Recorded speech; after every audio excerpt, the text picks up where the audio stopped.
Welcome back, honour members. Before we went for health break, I had recognized Nkota Central, and you have 20 minutes, Honourable. After Nkota Central, then I'll pick another 3.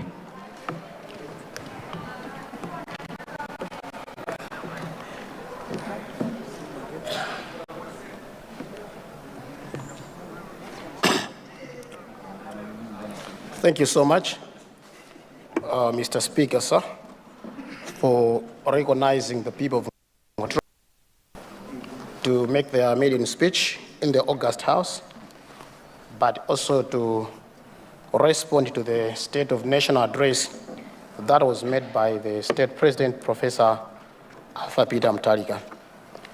I would like to, as part of my maiden speech, congratulate the people of Nkota Central constituency for electing a very intelligent MP who is also visionary, brave and wise.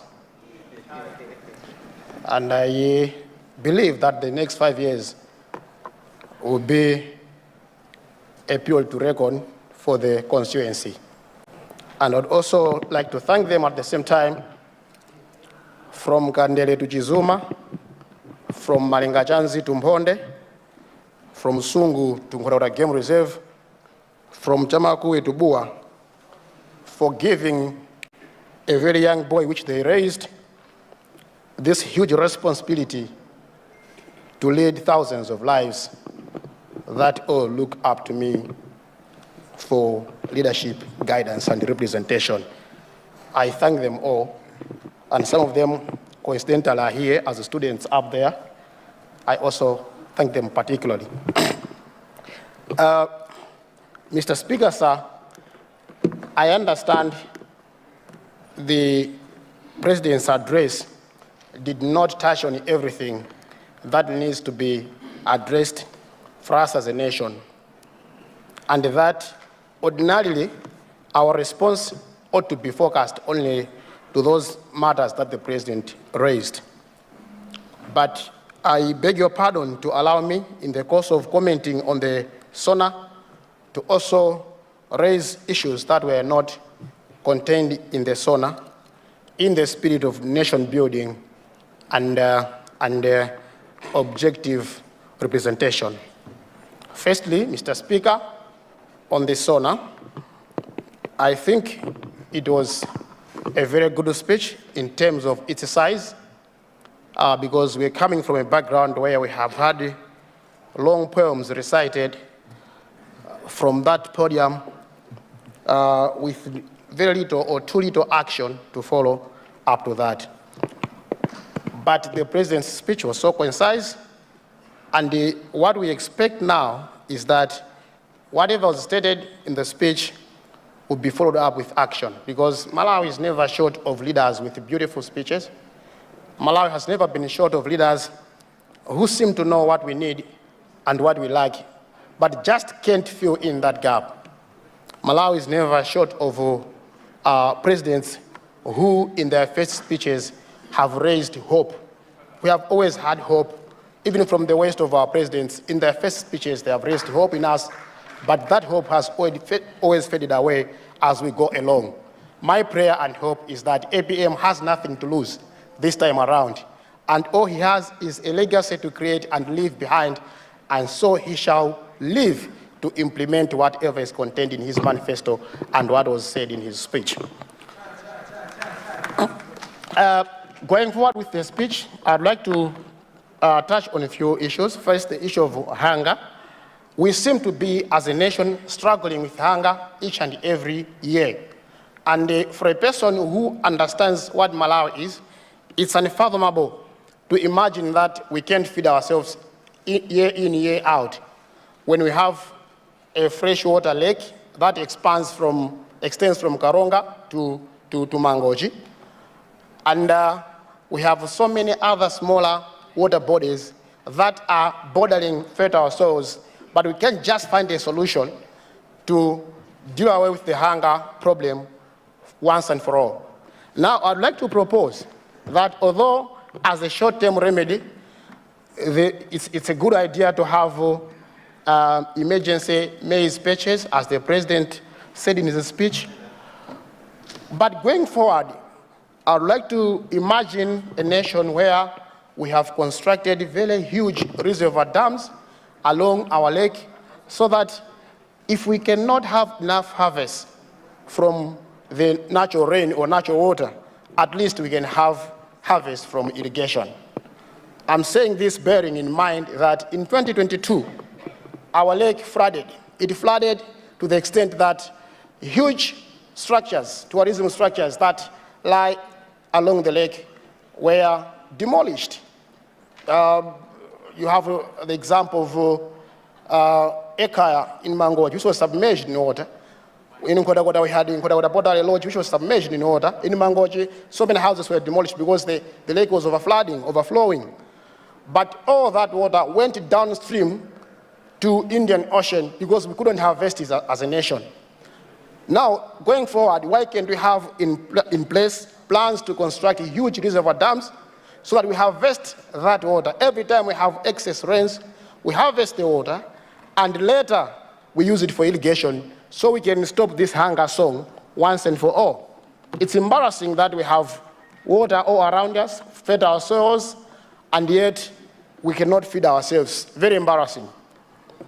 On education, the president did say that fees or some aspects of school fees in secondary schools are going to be abolished, which is a good step and a bold one to take, considering the financial and economic background this country is coming from and that we are in, of course. But I believe that an isolated policy that does not have another policy to support it and to speak towards the same direction does not help matters. And by that, what I mean is we can have free education from primary school to secondary school, even to university. But if you don't have a policy or a law that compels children to stay in school for as long as they need it to, then that policy is useless. So what we have in Malawi is free education in primary school, and now you're talking about almost free education in secondary school. But when you drive today, 8 a.m. going to Salima, you will find indoor children as young as 12 are already dressed in Gulewankulu on a school day. If you drive to Mulanje, you get to Nkando, children as young as 11, 8 are selling paper bags at the marketplace on a school day. And it's the same situation across the nation. So to what end is the free education policy? How does it benefit us? For me, this policy must be coupled or punctuated with other policies or laws that compel parents to keep their children in school for as long as we need them in school. One must not drop out of school just by their wish. No. When school is free, there is no reason to allow somebody to drop out of school. So for me, Mr. Speaker, and I hope this goes to the Minister of Education instantly, and I hope this is relayed to the President, we need a law very quickly that makes it criminal for a young child to drop out of school before they get to at least some tertiary institution. Even if they don't pass, staying in school for as long as they need is important. It's going to deal with a lot of problems, including early marriages, including the booming population, which now we can't handle, including the anonymous skinny on the streets. All these can be dealt with by that policy or law. And as a nation, for once, we have to take a step. If we can't take it now, we are doomed. Because if the population or a chunk of our population that is uneducated is bigger than those that are educated, we're going to be overrun. And the country will be chaotic, too difficult to manage or to govern. Everyone will be like that chair from the Limbi market, and there will be chaos. So before we get to that point, let us take a step. Let's have a law. On health, I noticed that the president talked about making drugs available, medical drugs available in hospitals. And that passage was just 2, if not 3 sentences. It was so quick. It was just an instruction to relevant institutions to take steps. But the president did not elaborate what steps would be taken. The president also seemed not to pay attention to the fact that most of our hospitals don't have ambulances. And as I speak in Nkhotakota, the MP has been, so to say, an ambulance provider. This is what should have been done by the government. Our role as MPs should have been to go to the hospital, to go to the DC, and inquire why ambulances are not functioning, not to provide ambulances. But because we have let the situation be and normalize, government has forgotten about ambulances in hospitals.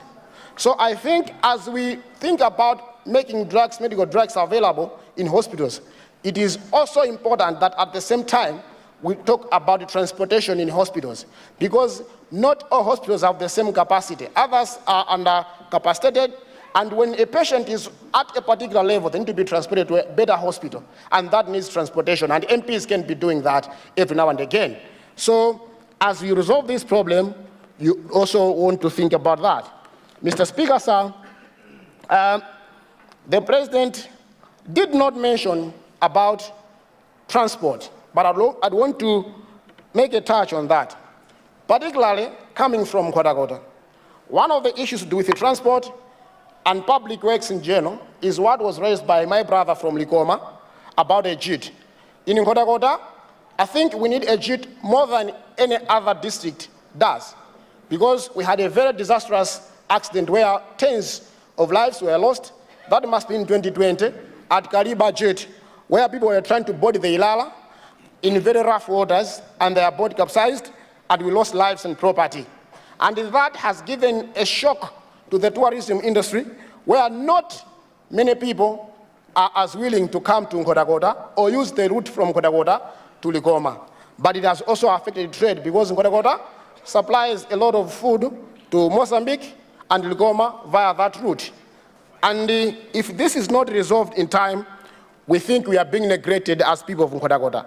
So as we spend this budget, and the government is making plans to come with the new budget, we would like to ask the Minister of Transport and Public Works and the government at large to consider prioritizing a JIT at Kariba in Nkhotakota. I understand some surveys were already done, and a contractor was consulted that time, but since then the project has stalled, and I'll be knocking at your doors every now and again, because this is what the people of Nkhotakota Central sent me to do.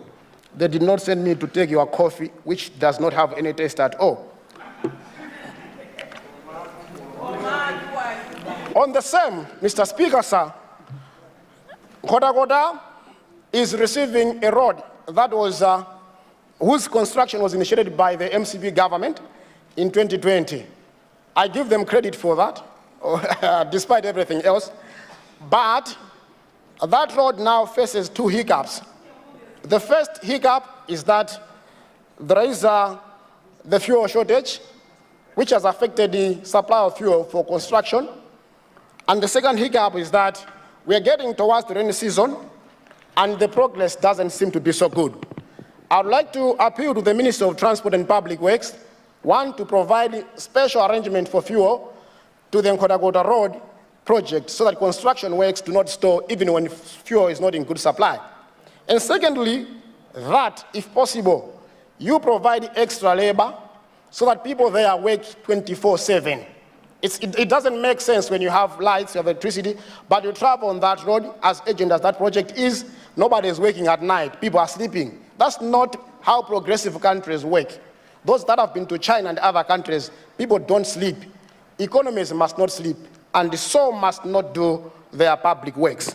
So we appeal, and this appeal is very urgent, to the Minister of Transport and Public Works. Uncle Jab is sitting there. Is it you?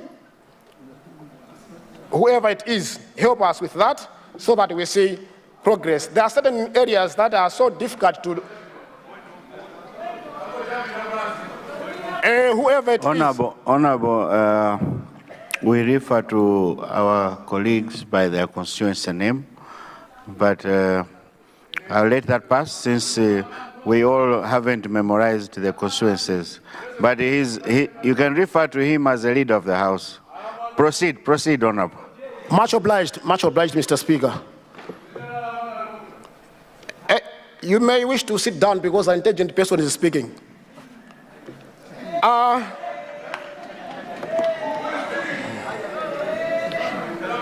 AIP, Mr. Speaker, sir. On AIP, Mr. Speaker, sir. I would like to thank the President for making efforts to have 1,100,000 Malawians access farm input products. I think looking at the economy, that's not a bad deal. But I would like to warn that this time around, Mr. Speaker, sir, the government should make sure that there are no robadobas involved. IIP has always been tangled with this problem, where the route between, or the path between the provider and the beneficiary is always intercepted by robadobas. We don't want a robadoba, we want AIP that gets to the beneficiary quickly and in time. Mr. Speaker, sir, I would also want to appeal to the government through the Ministry of Agriculture to make sure that the farm inputs are in the people's homes in time. Rains in most parts of the south and center fully begin by mid-December. And if we can't have IIP by mid-December, we should be heading towards a disaster. So I would like to appeal to government to expedite the process of procurement. Consider winding up. Thank you. I would also like to appeal to the Minister of Agriculture to open more access points, like in our central constituency.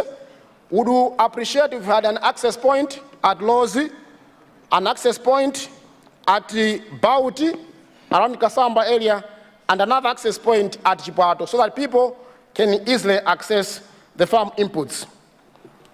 In terms of the youth loans, Mr. Speaker, sir, Korea Central is very excited about it. As you may know, that I'm a champion of youth empowerment through investment and business. And I launched my campaign on a number of projects that are aimed at empowering youth, including the production of watermelons, production of rice. So the mentioning of loans, 100 million kwacha coming to each constituency, excited me. My only prayer is that this would be realistically accessed by those that need to access it. Only 5 billion Malawi kwacha going to each constituency. As I wind down, Mr. Speaker, sir, I would like to appeal first that the 5 billion must not just be on paper. It's my first time to be in Parliament, but I hear news that sometimes a term can elapse without the budgeted money being spent because the money came late. Other times, it doesn't even come. I appeal that the 5 billion must be... With these few remarks. And finally, Mr. Speaker, sir, I want to ask the government that the 5 billion Malawi kwacha going to each constituency must be just a starting step. In the future, the government must consider putting in place a law in the Local Government Act provision that every district must harvest its own revenue and spend part of it in the district. In Kotakota, Ilovo pays a lot of revenue to the government, but the people have a very small benefit from it. What if we collected our own revenue from Ilovo, spent it on our needs, and share the remainder with Capitol Hill for it to still better after we have spent our part? With those few remarks, Mr. Speaker, sir, I would like to thank and congratulate you on being appointed as Speaker. And I thank APM for promising hope to Malawians. Thank you so much. Point of correction. Thank you so much. Point of correction.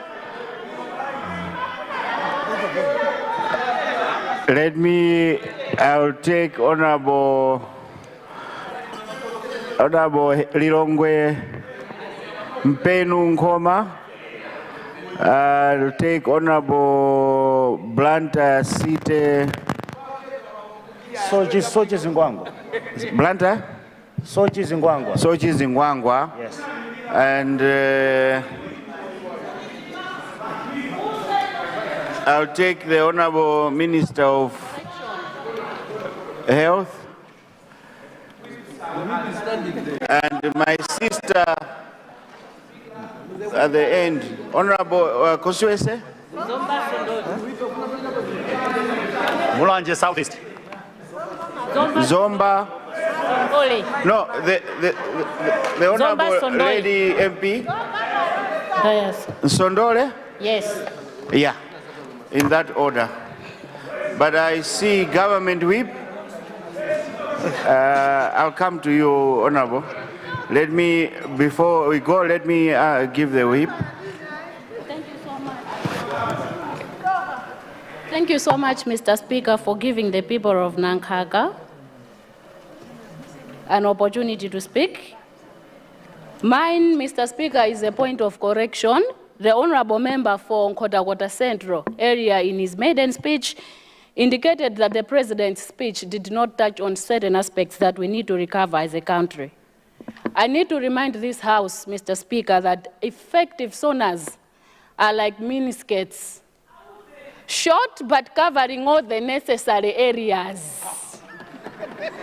So, what was delivered in this House by His Excellency, the State President, Professor Arthur Peter Mutharika, is a dosage that we need as a sick country to recover. He covered all the necessary areas, and that is in order. The other dosages will come as we proceed. Thank you, Mr. Speaker, sir. Thank you, Government Whip. Let's honor members. Let's proceed. Starting with Lilongwe Mpenu.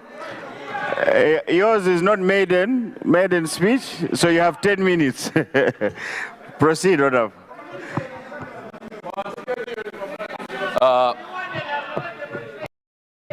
Thank you, Mr. Speaker, sir, for granting the people of Lilongwe Mpenu an opportunity to contribute to the address by the State President, Professor Arthur Peter Mutharika. Let me begin by, like others have done before, congratulating you, Mr. Speaker, sir, on your ascendancy to the office of the Speaker. Secondly, Mr. Speaker, sir, allow me to thank the people of Lilongwe Mpenu for trusting me once again and sending me back to this House to represent them.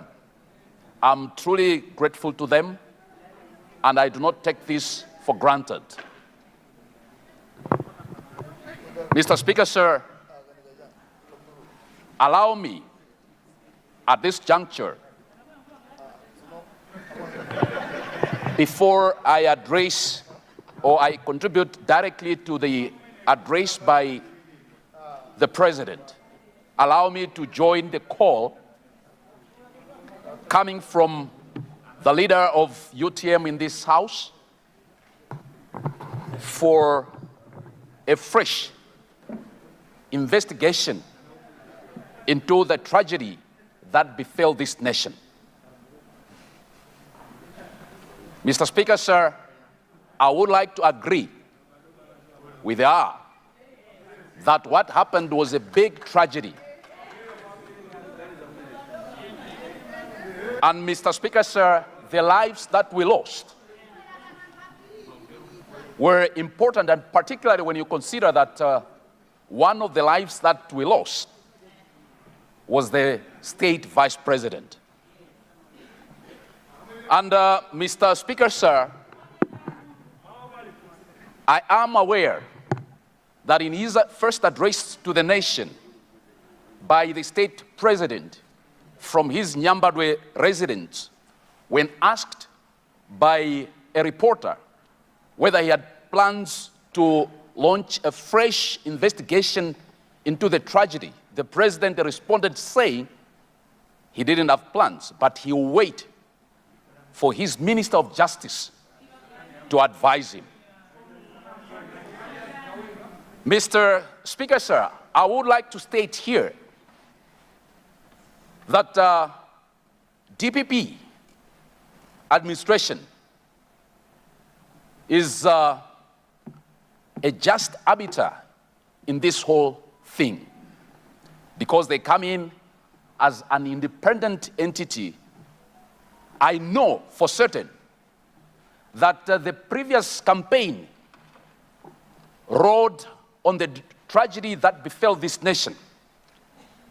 And our friends on the other side preyed on the gullibility of many to advance and propagate lies around the tragedy. And I am certain that the DPP administration will do their best to make sure that a fresh investigation is launched so that we know the truth about what happened.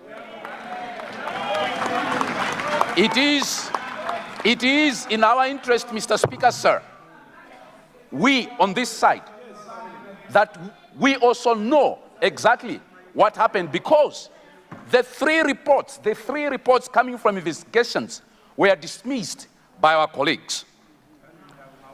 I am aware that the Minister of Justice did indicate that he will be reviewing the reports that will come to his desk this week.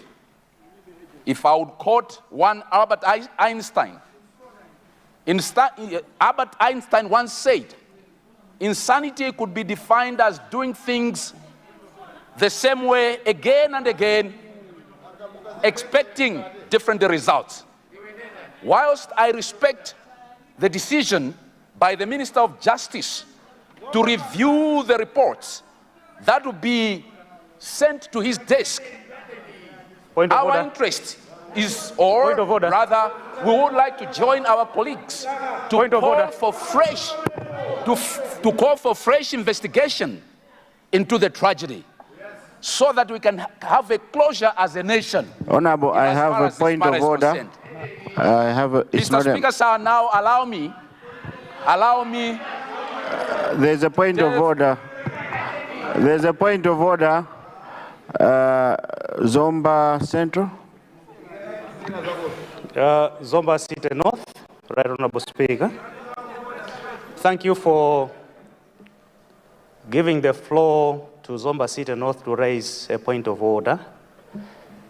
Is it in order, Right Honorable Speaker, that the member holding the floor should propagate that this side said lies? Is lying an honorable word, Right Honorable Speaker?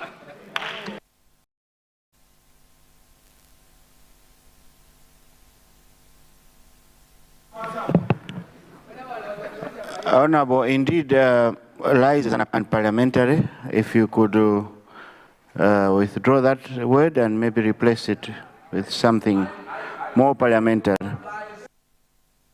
Point of order. Point of order. Point of order.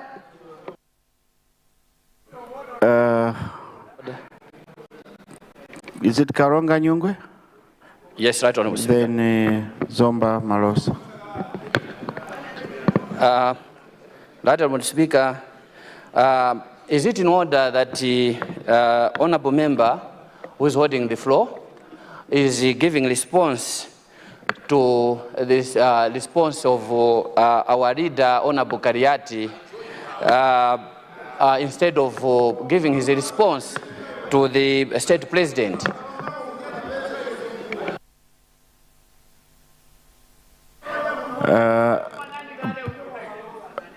Indeed, he should address the chair, and let's stick to what we are doing, honourable members. Let's not divert. We are responding to the president's address, and let's stick to that. A last point of order, Honourable Zomba Malosa. Right Honorable Speaker, I think it was on the same thing, because the honorable member kept on discussing something on Mulanje West speech. So I wanted also to comment on the same thing. Yes, he has taken almost 5 minutes commenting on Mulanje West's response, which is not right. Let him deal with the SONA, not what Mulanje West said. Thank you. Thank you, honourable members. Honourable Lilongwe Mpenu, consider also winding up. Mr. Speaker, sir. Mr. Speaker, sir, I've only used 5 minutes of my 10 minutes. Please. Chair. You have 3 minutes, which you were disturbed. I'm giving you 3 minutes. I've only used 5 minutes, Mr. Speaker, sir. Yes. Proceed. Mr. Speaker, sir. Again. Oh, only 2. You are supposed to allow 2 points of order, Mr. Speaker, sir. Honorable Mulanje West, I can only take 2, which I've exhausted. Speaker, sir. But as soon as Honorable Lilongwe Mpenu is finished, I will give you the point of order. Thank you.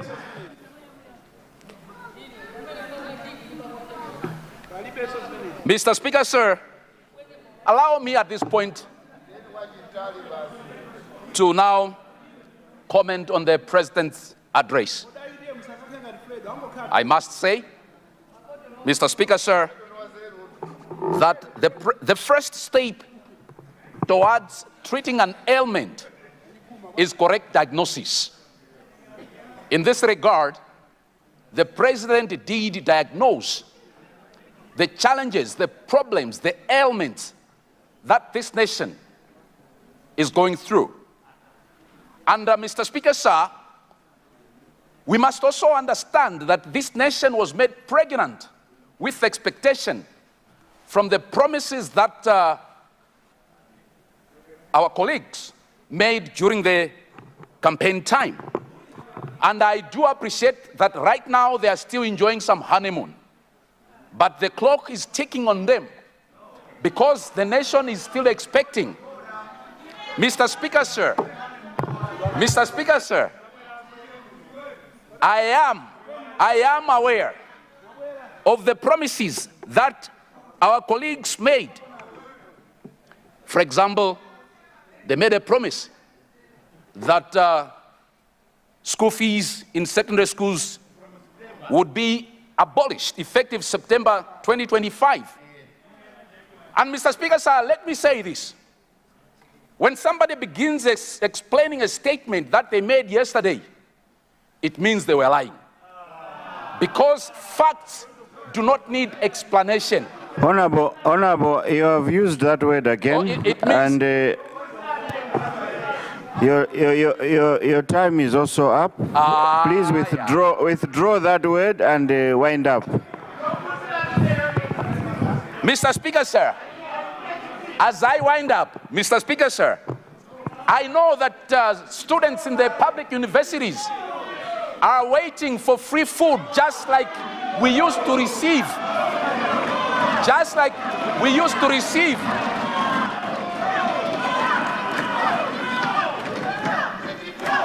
With these few remarks, but please withdraw the word lies. Mr. Speaker, sir, I withdrew the word lies and replaced with untruths. As I conclude, Mr. Speaker, sir, students in public universities today are waiting for free food, just like we used to receive when I was in the university. And Mr. Speaker, sir, let me say this, that as a nation, we wish the DPP administration well. We expect them to deliver because the Malawian voter today has become more shrewd, has become more clever, and they will not take promises for an answer. What they expect is action, action, and more action. Thank you. I submit, Mr. Speaker, sir. Thank you. Honorable Mulanje West, you had a point of order. Thank you so much, the Right Honorable Speaker. My name was mentioned, and was it in order for the Honorable Member to debate my speech, yet we are debating the speech of the President? But also, is it in order for the Honorable Member to talk about the untruth issues when people were told to wait for 4 hours, and when people were told in the northern region, people not to go search, yet the place of the incidents were just walking distance, were just a few kilometers, and people were able to see from the road. And why is it that the honorable member is talking about the lies or untruth, and yet people were able to see the place of just closer to where the incident happened? And when is he aware that this person was a vice president, when he didn't even take action when he was a secretary general to see to it that it is important to continue searching the whole night when we lost the honorable person? Thanks so much, Mr. Speaker, sir. Mwazuga.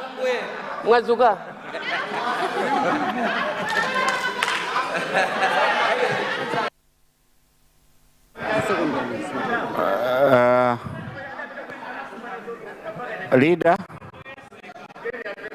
Right Honorable Speaker, there was an insinuation that we are on this side probably still in honeymoon. I wanted to assure my honorable colleagues on that side that the president was abundantly clear that there will be no honeymoon. And I would want to be very emphatic. There's no honeymoon on this side. That is why, Speaker, you see that some of the ministers are not here. They are actually in action, making sure that we build this country out of its current quagmire. No honeymoon, I repeat. Thank you very much. Thank you, Leader. I had recognized Blantyre Sochi. Honorable, since it's your maiden speech, you have 15 minutes. Oh, thank you, Mr. Speaker. There was a point of order, Honorable Speaker. Point of order. The honorable member who resumed the seat replaced the word lies with untruth, which is exactly the same thing. He must withdraw that word completely.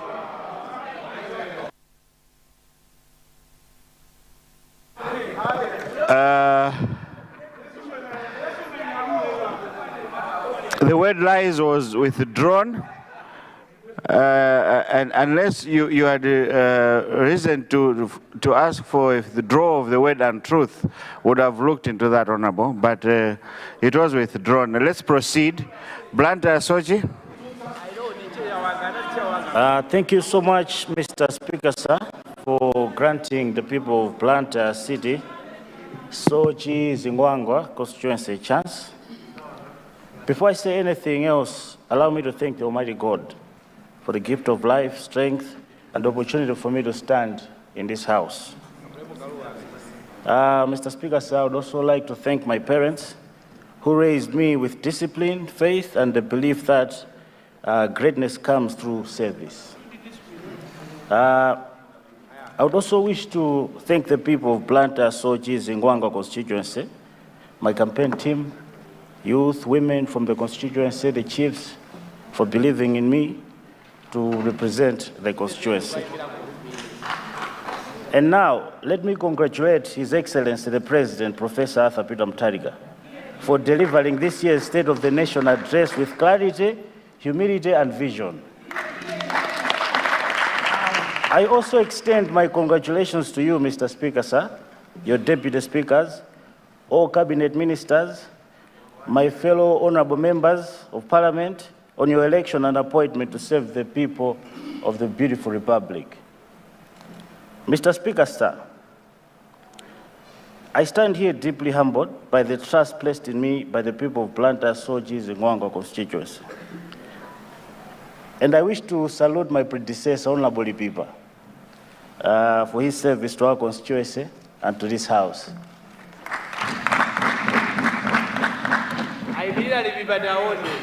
I rise not as one who has merely read about the struggles of Malawians, but as one who has walked with them in the markets, in the classrooms, in the ghettos of our towns, everywhere.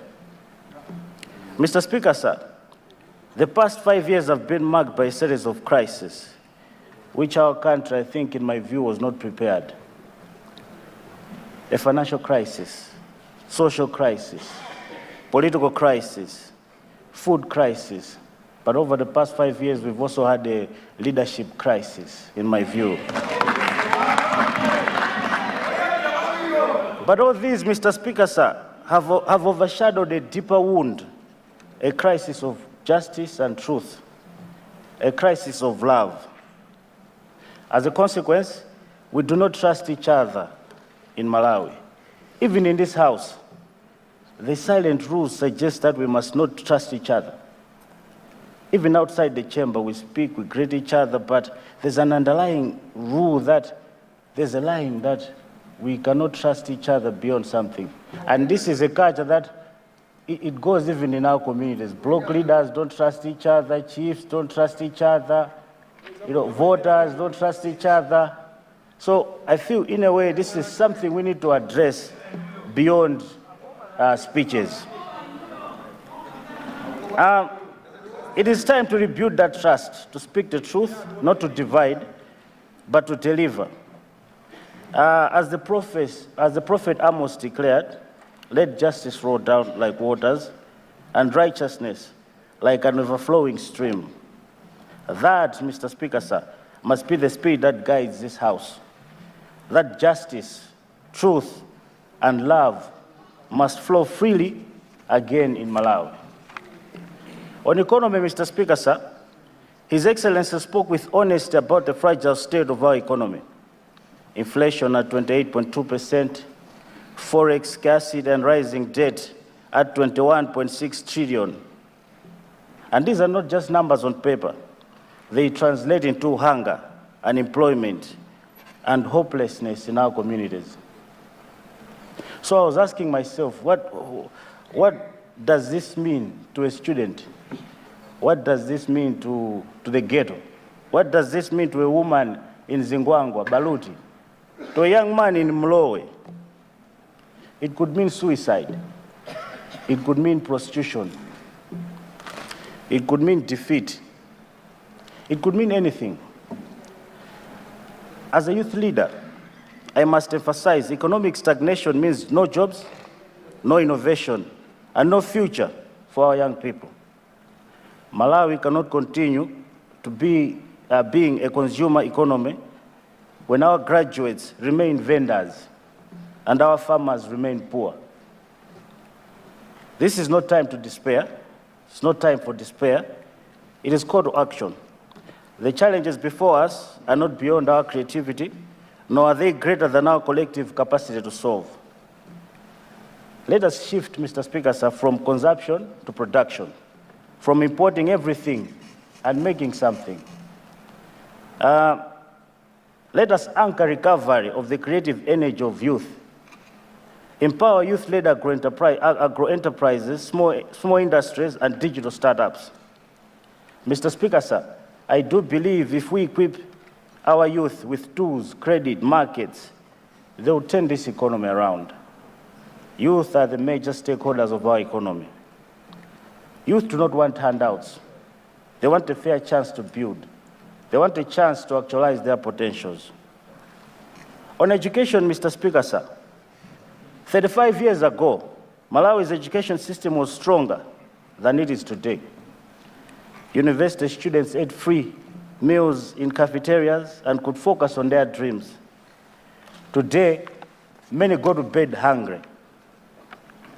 Some of our young women, out of desperation, have had to master the tragic art of entertaining blessers just to survive. Education must not be a privilege, it must be a pathway.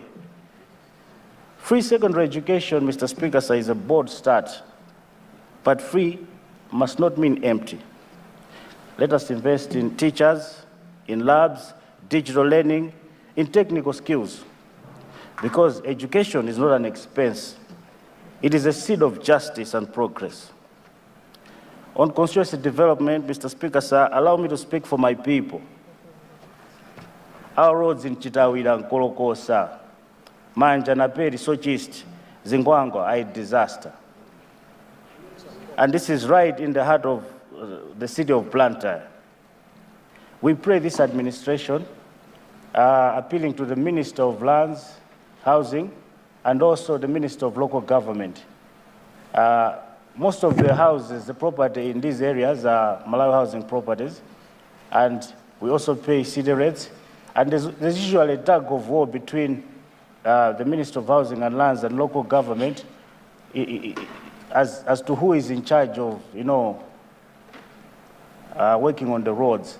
And the Honorable Minister of Local Government, he's very familiar with these areas. We've been there for years together. They're in bad state. Mr. Speaker, sir,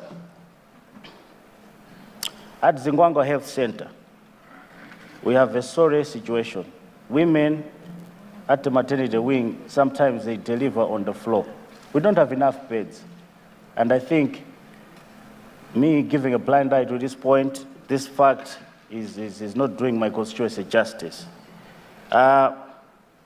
Water, the most basic necessity. It remains a serious crisis in my constituency. In a commercial city that is supposed to be the hub of business, we are not supposed to be having challenges, water challenges. In all these townships I've mentioned, we go sometimes 2 weeks without water. So it is a right. Water is not charity. Water is a form of justice. It is a right enshrined in the Sustainable Development Goals, and it must be honored. I commend the President for the 5 billion Constituency Development Fund. This decision is progressive, but I echo the calls from across the House. Let us resolve the issues between MPs and councillors urgently so that this fund works for the good of all of us. Mr. Speaker, sir, on 10 June, I rise with a heavy heart to echo the call made by the Honourable Leader of UTM for a commission of inquiry, a fresh one, into the events of 10 June. I think our nation is divided into two. There are those who believe it was an accident, and there are those who believe it was an engineered accident. Both sides, they've got so much to say.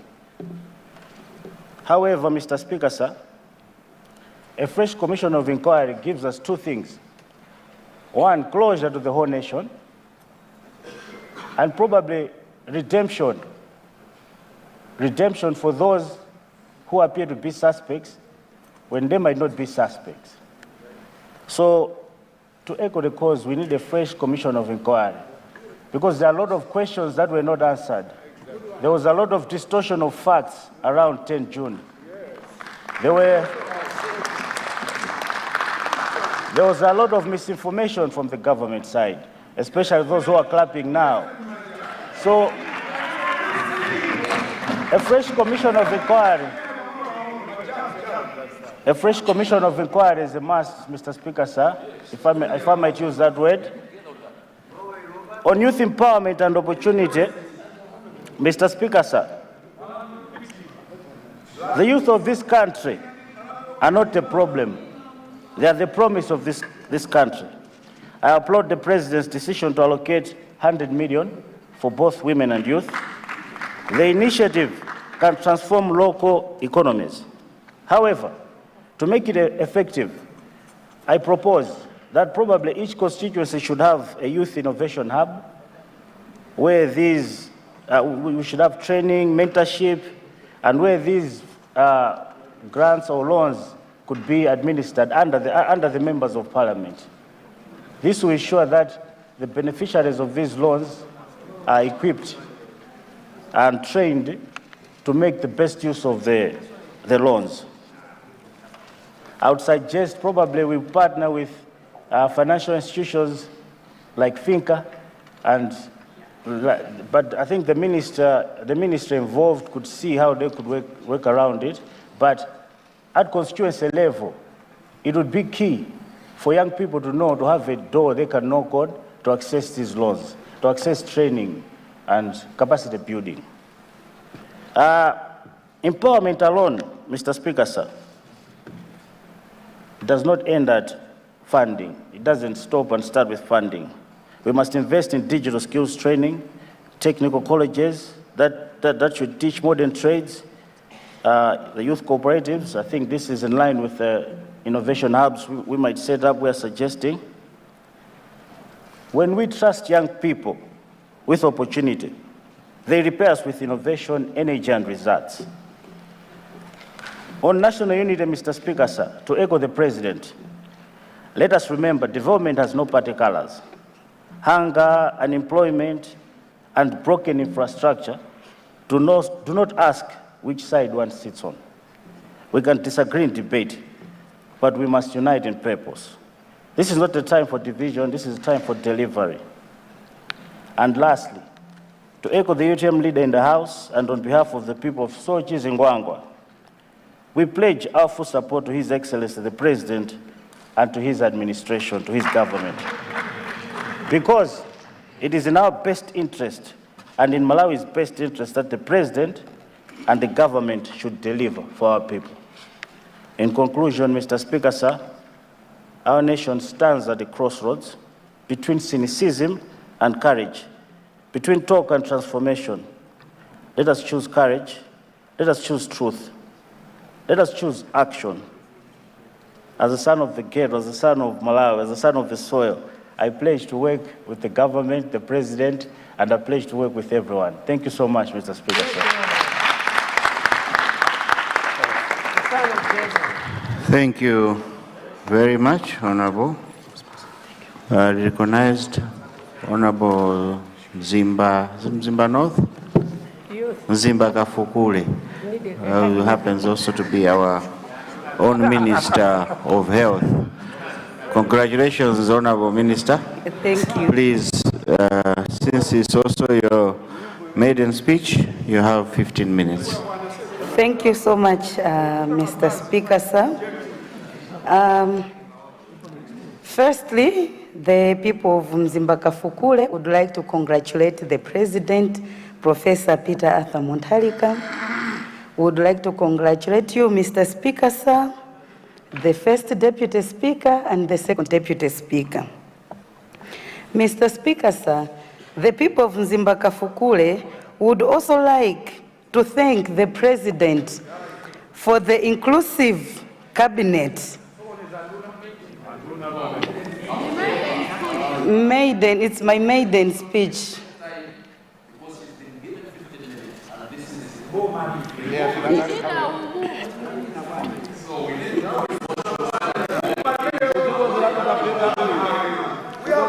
You are disturbing my maiden speech, please. Honorable Lilongwe Msozi, Lilongwe Mpenu, we are not yet there. When we get there, I'm sure the leader of the House knows what to do. You want to extend now? Proceed, leader.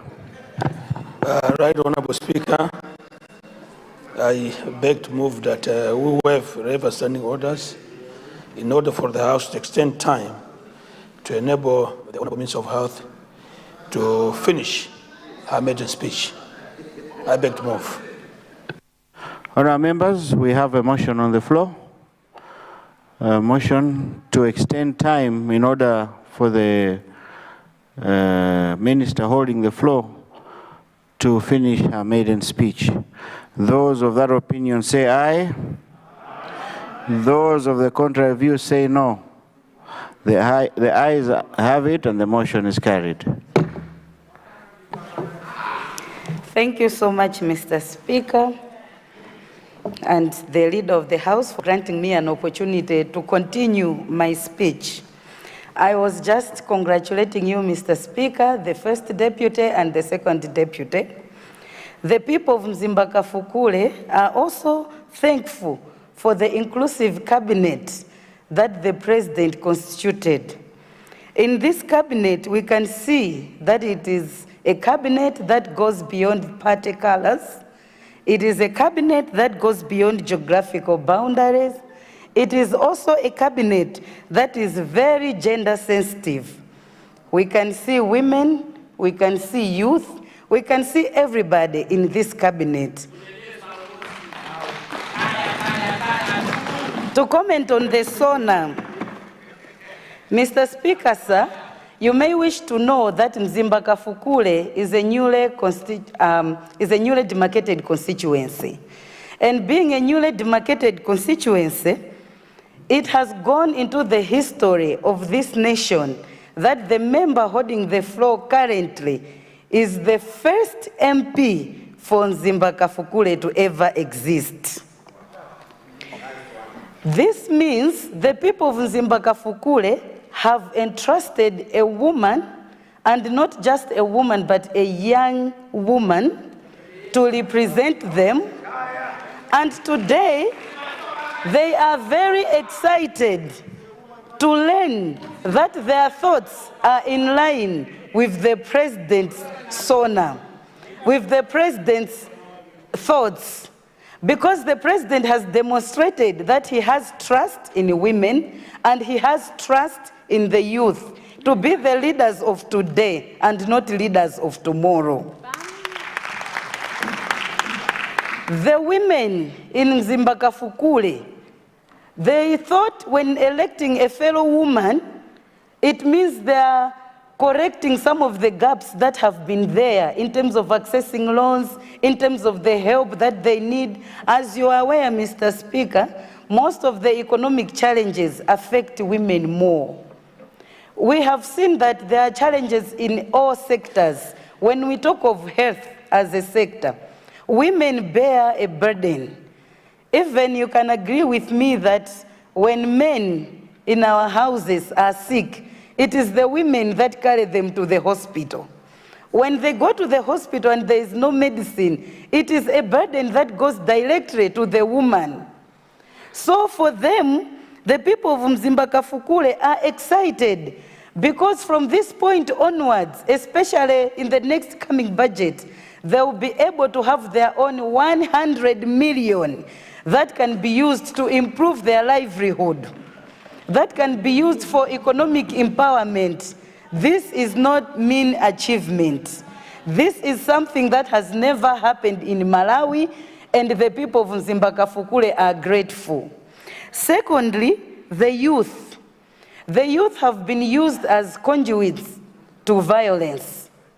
And most of the times, the youth have been cheated to think that when we do bonanzas, that's when we are keeping them happy. It has taken the president of Malawi to consider the youth with the 100 million from the coming financial year, that they can be able to do livelihood activities that would enable them to contribute positively to the economy of Malawi. Mr. Speaker, sir, kwatu tikuti hivi vindachitikepo. Vindachitikepo, and the people of Mzimba Kafukule are very happy.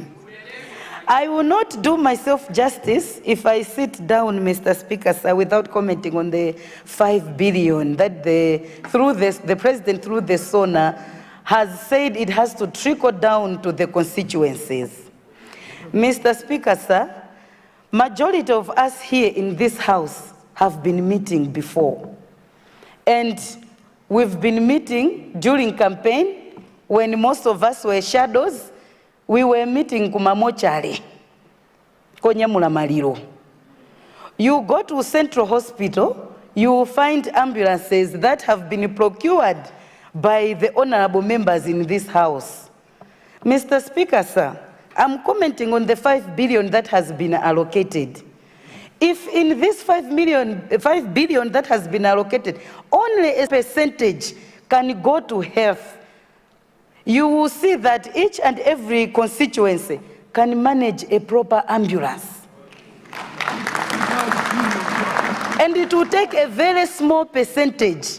We have seen ambulances that have contributed to maternal death. We have seen ambulances that are moving around the constituencies that have just been taken from the garage, panel beaten here and there, and then it's a death trap. We have seen referrals, people dying when they are being transferred from constituencies to central hospitals. We are saying with the 5 billion, it is an amount. There was an honorable member who mentioned about the transport issues, but we are saying the 5 billion will sit in our constituencies. This is an opportunity that even healthcare can improve at constituency level. In terms of food security, the people of Mzimba-Kafukule are hardworking, Mr. Speaker, sir. You can today go to Madise, Engutwini, Kapando, Kafukule. You will see that the people are hardworking. They have their own farms. However, last year there was a disaster. The disaster that the Minister of Agriculture mentioned, it affected the whole nation. There were dry spells, erratic rainfall, and the people of Mzimba-Kafukule have also been affected. They have trust in the leadership that the Minister of Agriculture, who is my sister, is going to extend food support even to the people of Mzimba-Kafukule.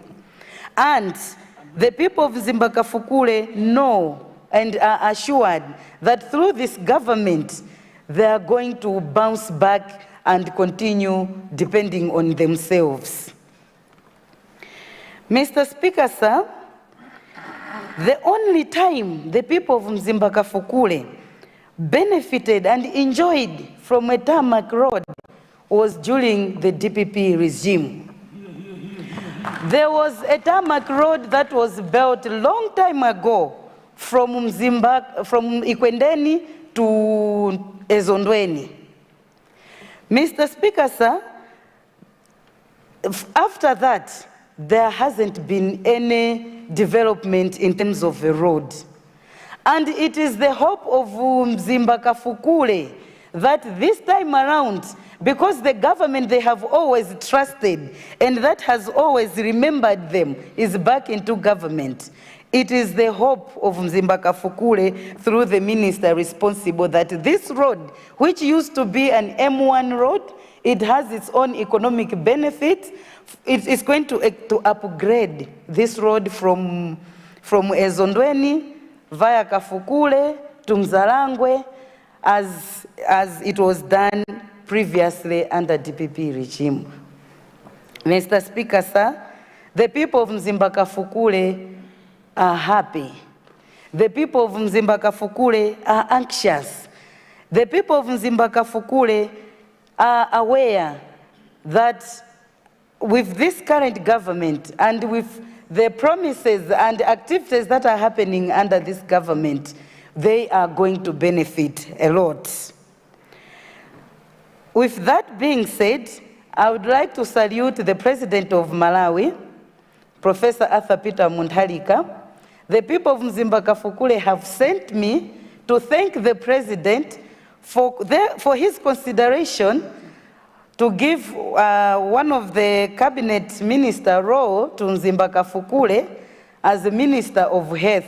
This achievement is not just for the people of Mzimba-Kafukule. It is for whole Malawi. It is the hope of women out there, and it is the hope for all young people out there. Mr. Speaker, sir, allow me to also salute you for giving me this opportunity. With these few remarks, the people of Mzimba-Kafukule support the SONA. Thank you.